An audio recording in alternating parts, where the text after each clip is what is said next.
Of Russians providing security for businessmen in Iraq claim they can do a better job than their British and American counterparts. They say it's down to the highly specialized training they undergo in Russia's southern Ural region. Sean Thomas went to find out how they prepare for the challenges they face. This may seem like an intense action scene from a Hollywood blockbuster movie, but in fact it is realistic role-playing to prepare these men to work in Iraq. Before we send people there, we put them through some serious training. This includes psychological training and an educational program. In our classes, we even speak the way they speak in this particular region. If you can't master local slang, you can run into serious trouble sometimes.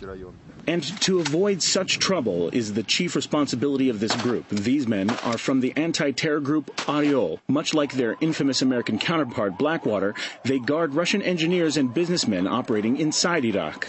I firmly believe Russians can do a lot in the Middle East, and much more than our American and British colleagues. Local people treat us much better, both police and the opposition. We're there with a peaceful mission. We help rebuild power plants.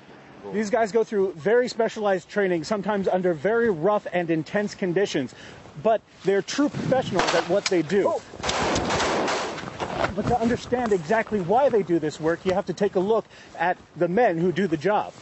The company is entirely made up of ex-military officers who wanted an outlet to continue to use their skills. The potential of Russian special units is really unlimited.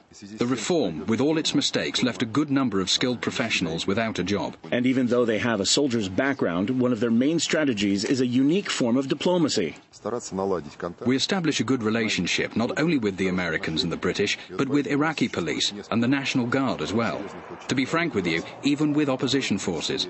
In such a region, it's important to find a common language with people.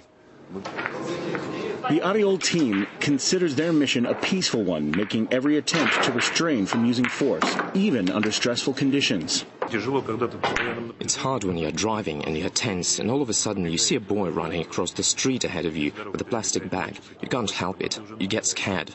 You don't know if it's just a boy or a terrorist. You don't know what's in his bag.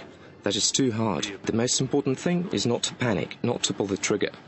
And though it is an emotionally taxing job, in many ways, these guys are pioneers, paving the way for more Russian companies to help rebuild Iraq. Sean Thomas, RT, Orel.